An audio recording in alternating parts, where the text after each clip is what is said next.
윈저의 한 비공개 회의실 앞, 윌리엄 왕세자는 문턱에서 아카식한 걸음을 멈췄습니다. 회의는 왕실의 미래와 깊이 연결된 민감한 사안을 다룰 예정이었고, 참석자는 철저히 제한되어 있었습니다. 그런데 그의 시선 끝에는 영단에 없어야 할 한 남자가 너무도 태연하게 앉아 있었습니다. 찰스 국왕은 아직 부착하지 않았습니다. 하지만 그 남자의 곁에는 이미 기밀 서류가 놓여 있었고, 봉인된 가죽 서류철까지 준비되어 있었습니다. 윌리엄은 방안을 천천히 훑어본 뒤 아무런 긴 설명도 하지 않았습니다. 그리고 단 한 번의 결정으로 모든 것을 멈춰 세웠습니다. 회의 취소. 그 순간 사람들은 단순한 출입 실수를 떠올렸을지도 모릅니다. 하지만 윌리엄이 정말 두려워한 것은 낯선 얼굴이 아니었습니다.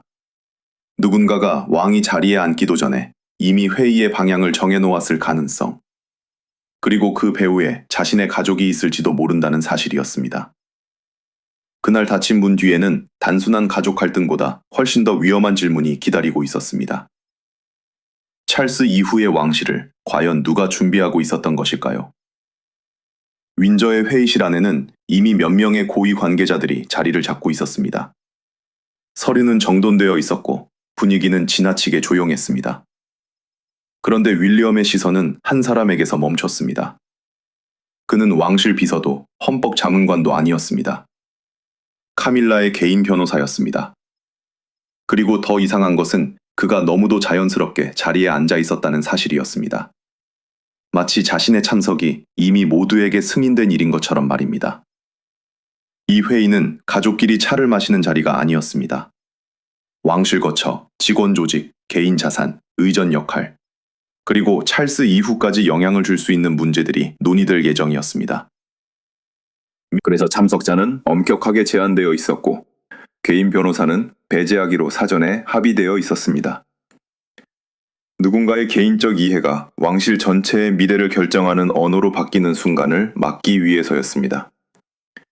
그런데 금지된 사람이 누구보다 먼저 들어와 기밀 자료 곁에 앉아 있었습니다. 카밀라는 윌리엄에게 오해하지 말라고 말했습니다. 자신의 미래를 보호하기 위해 법률적 조언이 필요했을 뿐이라는 설명이었습니다. 그 말 자체는 틀리지 않았습니다. 누구나 자신의 집과 직원, 안전과 명예를 지키고 싶어 합니다. 특히 오랜 세월 논란과 비판을 견딘 끝에 지금의 자리에 오른 사람이라면 미래를 불안해하는 감정 자체는 이해할 수 있습니다. 하지만 윌리엄이 물은 것은 보호의 필요성이 아니었습니다. 그렇다면 누가 그에게 이 방에 들어올 권한을 주었습니까? 그 질문 하나에 방 안의 공기가 바뀌었습니다. 왕의 참모들은 시선을 내렸고 비서는 참석자 명단을 다시 확인했습니다. 그러나 어디에도 그 변호사의 이름을 정당화할 승인 기록은 보이지 않았습니다. 더구나 찰스 국왕은 아직 회의실에 들어오지도 않은 상태였습니다. 왕이 오기 전에 누군가가 이미 왕의 미래를 다루는 자리에 앉아 있었다는 사실은 단순한 실수라고 넘기기엔 너무 불편했습니다. 윌리엄은 위기 속에서 빠르게 판단하는 삶을 오래 경험해온 사람이었습니다. 군 복무와 구조 헬리콥터 조종사 시절, 몇 초의 망설임이 결과를 바꿀 수 있다는 것을 배웠습니다. 왕실 회의실은 구조 현장과 전혀 다른 공간이지만 그날 그가 느낀 위험은 비슷했을지도 모릅니다. 지금 멈추지 않으면 나중에는 되돌릴 수 없다는 감각 말입니다. 그는 자신의 서류철을 닫아 테이블 위에 내려놓았습니다. 그리고 누구와도 타협하지 않은 채 회의를 즉시 취소했습니다. 1시간 뒤로 미루지도 않았고 설명을 듣기 위해 기다리지도 않았습니다. 누가 그 남자를 들여보냈는지, 그리고 어떻게 제한된 자료가 그의 손 가까이에 놓이게 되었는지 확인되기 전까지는 단 한 항목도 논의하지 않겠다고 선언했습니다. 사람들이 하나둘 방을 빠져나가던 순간 윌리엄은 변호사의 봉인된 가죽 서류철에 적힌 문구를 보게 됩니다. 그것은 단순한 법률 메모처럼 보이지 않았습니다. 왕실의 연속성을 암시하는 제목이었습니다. 그리고 바로 그 단어가 윌리엄의 표정을 바꾸었습니다. 그때부터 문제는 한 명의 불청객이 아니었습니다. 누군가 이 회의가 시작되기도 전에 찰스 이후의 질서를 먼저 써내려가고 있었던 것일까요? 그리고 만약 그렇다면 그 계획은 대체 누구를 보호하기 위한 것이었을까요? 처음에는 모든 것이 한 사람의 무단 참석 문제처럼 보였습니다. 하지만 윌리엄이 회의를 멈춘 진짜 이유를 이해하려면 그날 테이블 위에 올라올 예정이었던 안건부터 봐야 합니다. 그것들은 단순한 가족 편의의 문제가 아니었습니다. 윈저의 거처, 왕실 직원의 배치, 개인 소장품과 의전 책임, 그리고 찰스 시대 이후에도 남을 수 있는 여러 권한이 함께 논의될 예정이었습니다. 문제는 지금 누가 무엇을 가지느냐가 아니었습니다. 오늘 만들어진 약속이 내일의 군주에게까지 영향을 줄 수 있다는 점이었습니다. 윌리엄에게 이것은 특히 민감했습니다. 그는 현재 왕세자이자 다음 왕위를 이어받을 사람입니다. 즉, 다른 누군가가 비공개 합의로 만든 구조를 언젠가 자신의 책임 아래 그대로 떠안게 될 수도 있었습니다. 더구나 왕실은 이미 시간의 무게를 느끼고 있었습니다. 찰스 국왕은 2024년 암 진단 사실을 공개한 뒤 치료를 이어왔고 이후에도 공식 업무를 계속 수행했습니다. 병이 곧 권력의 공백을 의미하는 것은 아니었습니다.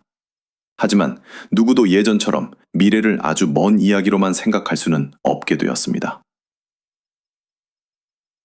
왕실에서 시간은 단순히 흘러가는 것이 아니라 언젠가 반드시 책임을 다음 사람에게 넘겨주는 방향으로 움직입니다. 그래서 윌리엄에게 그 회의는 아버지의 자리를 빼앗기 위한 준비가 아니었습니다. 오히려 아버지가 살아있는 동안 모든 경계를 분명하게 해두어야 한다는 문제였습니다. 그는 찰스가 결정할 권리를 존중하면서도 그 결정이 어디까지 현재의 왕을 위한 것인지, 어디서부터 다음 시대를 묶는 약속이 되는지 구분하고 싶어 했습니다. 바로 그 지점에서 카밀라의 불안과 충돌이 시작됩니다. 윌리엄에게 미래는 이미 정해진 책임이었습니다. 하지만 카밀라에게 미래는 보장되지 않은 공간이었습니다. 찰스가 더 이상 모든 결정을 직접 지키지 못하는 순간이 온다면 자신의 거처와 직원, 경호와 의전적 위치가 어떻게 달라질지 확신할 수 없었습니다. 그래서 그녀가 독립적인 조언을 원했다는 것 자체는 이해할 수 있었습니다. 문제는 그 조언이 어디까지였느냐였습니다. 개인의 안전을 지키기 위한 법률 검토인지, 아니면 다음 시대에도 영향을 미칠 권한을 미리 확보하려는 시도인지, 그 경계가 흐려지기 시작한 것입니다. 그리고 바로 그날 윌리엄이 본 것은 단순히 변호사 한 명이 아니었습니다. 그 남자 앞에는 이미 제한된 회의 자료가 놓여 있었습니다. 누군가가 회의가 시작되기도 전에 그에게 정보를 건넸다는 뜻이었습니다. 더 이상 질문은 왜 카밀라의 변호사가 왔는가가 아니었습니다. 진짜 질문은 이것이었습니다. 왕이 아직 자리에 앉지도 않았는데 누가 이미 찰스 이후의 미래를 준비하고 있었던 것일까요? 윌리엄이 그날 회의실에서 보여준 단호함을 단순한 분노로만 설명한다면 우리는 그의 인생에서 가장 중요한 부분을 놓치게 됩니다. 그는 어린 시절부터 왕실의 침묵이 얼마나 위험한 결과를 만들 수 있는지 지켜본 사람이었습니다. 부모의 갈등은 처음에는 다친 군 뒤의 문제였습니다. 그러나 비밀과 오해가 쌓일수록 그것은 가족만의 일이 아니라 전 세계가 지켜보는 상처가 되어갔습니다. 그 중심에는 다이애나가 있었습니다.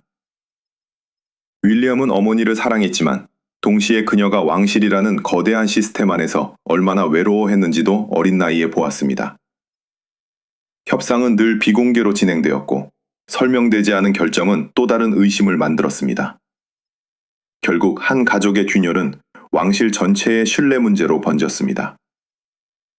그래서 윌리엄에게 비밀은 단순히 숨겨진 정보가 아니었습니다. 잘못 다뤄진 비밀은 사람을 고립시키고 가족을 갈라놓고 언젠가는 제도까지 흔드는 불씨였습니다. 다이애나가 세상을 떠났을 때 그는 아직 소년이었습니다. 하지만 그 상실은 그의 삶에서 사라지지 않았습니다. 오히려 시간이 흐를수록 다른 형태로 남았습니다. 어머니와 함께 노숙인 지원 시설을 방문했던 기억은 훗날 그가 호머즈라는 장기 프로젝트를 시작하는 데 영향을 주었습니다. 그는 왕실의 역할을 단순한 의전이 아니라 문제를 반복해서 덮는 대신 구조 자체를 바꾸는 일로 바라보기 시작했습니다. 군 복무와 구조 헬리콥터 조종사로 보낸 시간도 그를 바꾸었습니다. 위기 상황에서는 불편한 진실을 늦게 확인하는 것보다 처음부터 정확하게 상황을 파악하는 것이 중요했습니다. 여초의 지연이 결과를 바꿀 수 있다는 경험은 왕실 안에서도 다른 방식으로 남아 있었을 것입니다. 그래서 윈저 회의실에서 금지된 사람이 이미 기밀 자료를 앞에 두고 있는 장면은 그에게 단순한 예절 위반처럼 보이지 않았습니다. 그날 저녁 윌리엄은 캐서린 앞에 문제의 서류를 내려놓았습니다. 그녀는 남편의 표정을 보고 즉시 무엇인가 심상치 않다는 것을 느꼈습니다. 여인 치료와 회복의 시간을 지나 다시 왕실 업무로 돌아온 캐서린은 계획했던 미래가 얼마나 갑자기 바뀔 수 있는지 누구보다 잘 알고 있었습니다.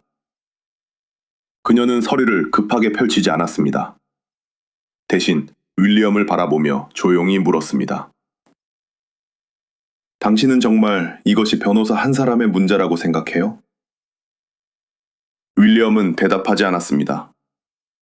왜냐하면 이미 그의 머릿속에는 더 오래된 기억이 떠오르고 있었기 때문입니다. 가족이 서로를 믿지 못하기 시작하면 가장 먼저 무너지는 것은 사랑이 아니라 절차였습니다. 그리고 절차가 무너지면 사람들은 자신의 두려움을 지키기 위해 점점 더 큰 비밀을 만들게 됩니다. 그 순간 윌리엄은 깨닫기 시작했습니다. 이번에도 문제의 시작은 회의실이 아니었을지 모른다는 것을 말입니다. 이제 시선은 카밀라에게 향합니다. 그녀의 행동을 단순히 권력 욕심으로만 설명하면 이야기는 너무 쉬워집니다. 카밀라는 왕실 중심부에 하루아침에 들어온 사람이 아니었습니다.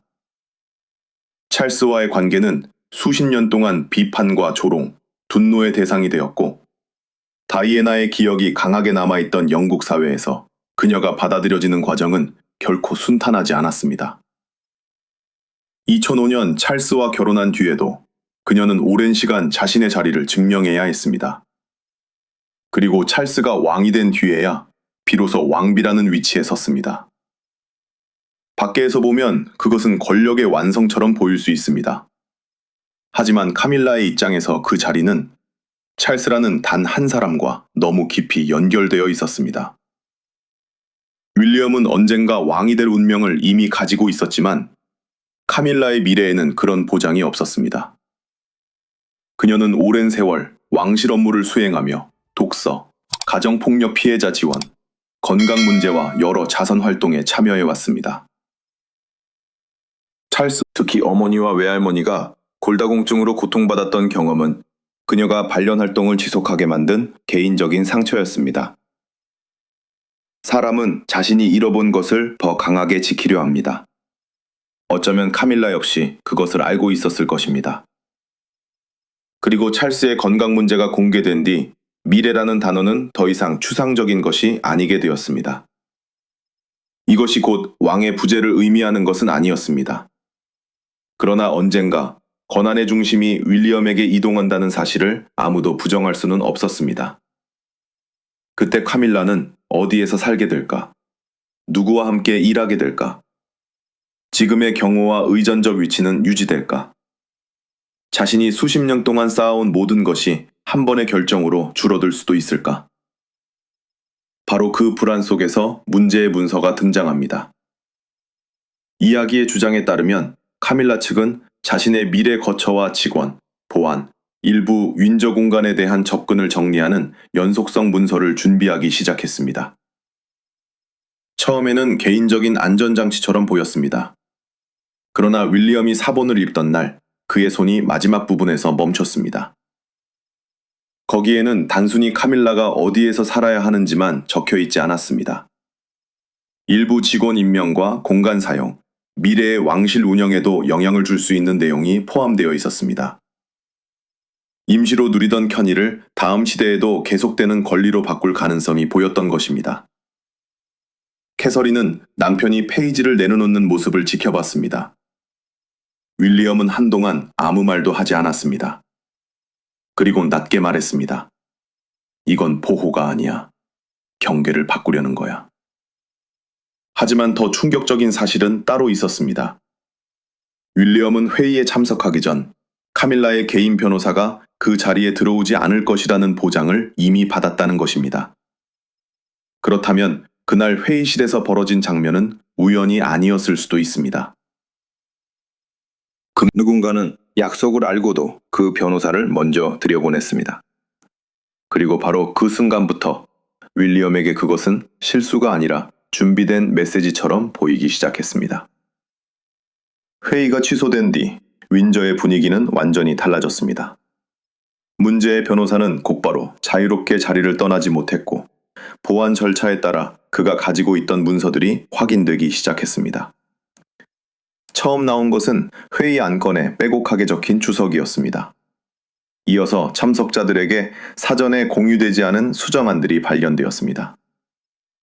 그러나 윌리엄의 시선을 멈추게 한 것은 그보다 훨씬 짧은 한 문장이었습니다. 그 문구는 핵심 제안이 이미 국왕과 논의되었다는 의미를 담고 있었습니다. 윌리엄은 같은 문장을 2번 읽었습니다. 단어 몇 개에 불과했지만 그것이 사실이라면 모든 이야기가 달라질 수 있었습니다. 찰스가 정말 이 계획을 알고 있었던 것일까? 혹은 누군가가 단순한 대화를 왕의 승인처럼 보이도록 바꿔놓은 것일까? 왕실에서 논의했다와 허락했다 사이에는 엄청난 차이가 있습니다. 그러나 사람들은 그 차이를 의도적으로 흐릴 수도 있습니다. 윌리엄은 문제의 문서를 직접 들고 찰스를 찾아갔습니다. 왕은 한동안 아무 말 없이 문구를 읽었습니다. 그리고 이야기에 따르면 찰스의 반응은 분노보다 더 차가웠습니다. 그는 카밀라의 미래 주거와 안전에 대해 일반적인 이야기를 나눈 적은 있지만 장기적인 왕실 권한을 승인한 적도, 개인 변호사를 회의에 초대한 적도, 자신의 이름을 사전 동의의 증거로 사용하도록 허락한 적도 없다고 선을 그었습니다. 그 순간 사건은 더 이상 윌리엄과 카밀라의 감정 싸움이 아니었습니다. 누군가가 국왕의 관심과 배려를 권한으로 번역하고 있었다는 의심이 생겼기 때문입니다. 곧이어 전자 출입 기록까지 확인되었습니다. 그 변호사는 단순한 개인 법률 대리인이 아니라 마치 왕실 제도를 자문하는 특별한 인물처럼 등록되어 있었습니다. 이름이 명단에 추가된 시점도 회의 직전이었습니다. 너무 늦고 너무 정확했습니다. 실수라고 보기에는 모든 것이 이상할 만큼 맞아떨어졌습니다. 그러나 가장 충격적인 단서는 따로 있었습니다. 카밀라의 개인 사무실에서 회수된 자료 가운데 변호사가 윌리엄보다 먼저 회의실에 들어가 있어야 한다는 취지의 지시가 발견된 것입니다. 이유는 단순했습니다. 윌리엄이 도착했을 때 이미 자리가 잡혀 있다면 그 참석 자체가 결정된 사실처럼 보일 수 있기 때문이었습니다. 그것은 작은 심리전이었습니다. 먼저 자리를 차지하고, 먼저 서류를 펼치고, 먼저 정상적인 풍경을 만들어 놓는 것. 누군가가 반대하는 순간 오히려 그 사람이 회의를 깨트리는 사람처럼 보이게 만드는 방식이었습니다. 윌리엄은 그 문장을 읽고 더 이상 목소리를 높이지 않았습니다. 분노가 사라진 것이 아니라 더 차가운 확신으로 변한 것입니다. 그가 취소한 것은 단순한 회의가 아니었습니다. 어쩌면 이미 시작된 결정을 멈춘 것이었습니다. 그리고 찰스는 마침내 선택해야 했습니다. 아내의 두려움을 보호할 것인가? 아니면 자신의 이름이 허락 없이 사용된 순간부터 모든 것을 다시 조사할 것인가? 그날 저녁, 왕이 카밀라에게 직접 만나자고 전하면서 진짜 폭풍은 이제 막 시작되고 있었습니다. 그날 저녁, 찰스는 카밀라를 자신의 방으로 불렀습니다. 비서도, 변호사도, 가까운 참모도 없었습니다. 책상 위에는 문제의 문서와 출입 기록, 그리고 자신의 이름이 승인처럼 사용된 흔적이 놓여 있었습니다. 카밀라는 먼저 미래가 두려웠다고 설명하려 했습니다. 하지만 찰스는 조용히 말을 막았습니다. 문제는 그녀가 보호받을 자격이 있느냐가 아니었습니다. 왜 그 보고를 비밀과 오해 위에 세우려 했느냐는 것이었습니다. 아네요. 찰스는 오랫동안 카밀라를 지켜온 사람이었습니다. 세상의 비난이 거셌던 시절에도 곁에 있었고 그녀가 왕실 안에서 존중받는 자리를 얻도록 함께 버텨왔습니다. 최근 몇 년 동안 자신의 암 치료까지 겪으면서 그는 삶과 시간의 무게를 누구보다 가까이에서 느끼고 있었습니다. 공식 일정을 계속 이어가고 있었지만 건강이라는 현실은 왕과 가족 모두에게 미래가 영원히 미뤄질 수 있는 문제가 아니라는 사실을 일깨워 주었습니다. 그래서 카밀라가 찰스 이후의 미래를 두려워한다는 사실 자체는 이해할 수 있었습니다. 그러나 이해는 면죄부가 아니었습니다. 그는 그녀의 거처와 경호, 필요한 직원, 왕비로서의 존엄이 함부로 무너지지 않도록 하겠다고 말했습니다. 하지만 개인적인 안전을 다음 통치까지 이어지는 왕실 권한으로 바꾸는 순간 그것은 더 이상 한 사람을 보호하는 일이 아니었습니다. 미래의 군주에게 의무를 남기는 일이었습니다. 카밀라는 결국 참아왔던 감정을 드러냈습니다. 윌리엄의 미래는 정해져 있지만 자신의 미래는 그렇지 않다고 말했습니다. 언젠가 찰스가 중심에서 물러나는 순간 자신이 수십 년 동안 쌓아온 자리와 사람들, 익숙한 생활까지 한 번에 사라질 수 있다는 두려움이 있었다고 털어놓았습니다. 그녀에게 문서는 권력을 얻기 위한 칼이 아니라 버려지지 않기 위한 방패처럼 느껴졌을지도 모릅니다. 하지만 두려움은 때때로 가장 위험한 변명을 만듭니다. 사람은 잃을까 두려울수록 지켜야 할 선을 자신도 모르게 한 걸음씩 넘어갑니다. 찰스는 바로 그 점을 지적했습니다. 자신의 이름을 명확한 동의 없이 사용한 순간 부부 사이의 신뢰뿐 아니라 왕실의 신뢰까지 손상됐다고 말했습니다. 사랑하는 사람을 보호하는 것과 그 사람의 모든 선택을 보호하는 것은 전혀 다른 일이었습니다. 긴 침묵 끝에 카밀라는 변호사를 먼저 들어가게 한 계획을 허용했다는 사실을 인정했습니다. 윌리엄이 도착했을 때 이미 참석이 확정된 분위기를 만들고 싶었다는 것입니다. 강제로 굴복시키려는 의도는 아니었다고 했지만 찰스에게 그 차이는 크지 않았습니다. 시작하기도 전에 방의 분위기를 통제하려 했다는 사실은 변하지 않았기 때문입니다. 카밀라는 결국 문제의 연속성 문서를 철회했고 찰스의 공식 승인이 없었다는 확인에도 동의했습니다. 찰스는 아내를 버리지 않았습니다. 그러나 처음으로 그녀의 두려움보다 왕의 책임을 앞세웠습니다. 그날 밤 윌리엄은 승리감을 느끼지 못했습니다. 창가에 서 있던 그에게 캐서린은 조용히 말했습니다. 규칙을 지키는 것이 목적이라면 사람을 파괴하는 방식으로 끝내서는 안 된다고 말입니다. 그 한마디는 윌리엄의 다음 결정을 바꾸게 됩니다. 그리고 그 결정은 카밀라조차 예상하지 못한 것이었습니다. 며칠 뒤 윈저의 문은 다시 열렸습니다. 그러나 처음의 회의와는 모든 것이 달라져 있었습니다. 테이블 위에는 미리 공유되지 않은 문서도 누구의 승인인지 알 수 없는 메모도 없었습니다. 개인 변호사는 참석하지 않았고 찰스는 아내와 아들 사이에 앉아 새로운 원칙부터 분명히 했습니다.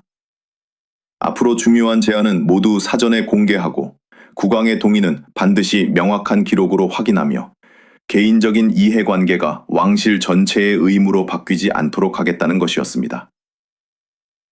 카밀라는 문제의 요구를 철회했습니다. 거처와 경호, 필요한 직원과 왕비로서의 존엄은 보호받을 수 있었습니다.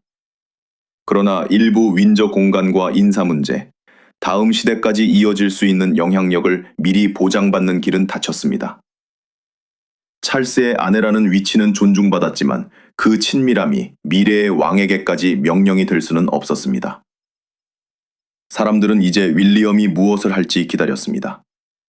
그가 원한다면 카밀라를 이후의 중요한 논의에서 배제하라고 요구할 수도 있었습니다. 어머니 다이애나를 둘러싼 오래된 상처까지 생각한다면 그것은 많은 사람에게 너무도 이해하기 쉬운 결말이었을 것입니다. 하지만 윌리엄은 정반대의 선택을 했습니다. 그는 카밀라를 내보내지 않았습니다. 오히려 앞으로도 회의에 참여할 수 있어야 한다고 했습니다. 단 하나의 조건이 있었습니다. 그녀 역시 다른 모든 사람과 똑같은 규칙을 따라야 한다는 것이었습니다. 바로 그 순간 이 이야기는 단순한 승패를 넘어섰습니다. 복수하고 싶었다면 사람을 없애면 됩니다.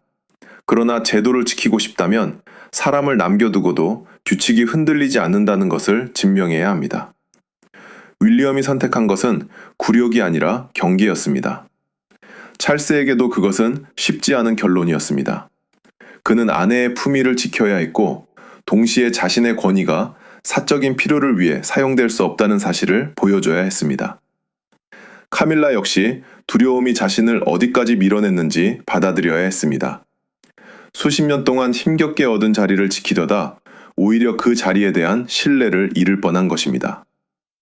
그리고 윌리엄은 또 다른 교훈과 마주했습니다. 미래의 왕에게 가장 위험한 것은 공개적인 반대자가 아닐지도 모릅니다. 진짜 위험은 가족이라는 이름, 사랑이라는 이름, 보호라는 이름 아래 예외가 하나씩 만들어지는 순간입니다. 예외가 반복되면 결국 그것이 새로운 규칙이 되기 때문입니다. 처음 그 문이 닫혔을 때 사람들은 왕실의 분열을 보았습니다. 하지만 다시 열린 문 앞에서 드러난 것은 다른 것이었습니다. 찰스는 진실을 선택하면서도 아내를 버리지 않았고 카밀라는 모든 것을 잃지 않았지만 한계를 받아들였습니다. 그리고 윌리엄은 상대를 제거하는 대신 모두가 같은 선 안에 서도록 만들었습니다. 어쩌면 미래의 왕을 보여주는 순간은 왕관을 쓰는 날이 아닐지도 모릅니다. 자신에게 복수할 이유가 충분한 순간에도 복수보다 원칙을 선택할 수 있는가? 바로 그 순간일지도 모릅니다. 윈저의 첫 번째 문은 분노 속에서 닫혔습니다. 그러나 마지막 문이 다시 열렸을 때 한 가지는 분명해졌습니다. 왕실의 미래를 결정하는 것은 누가 국왕과 가장 가까운가가 아니라 누구도 같은 원칙보다 높이 설 수 없다는 사실이었습니다.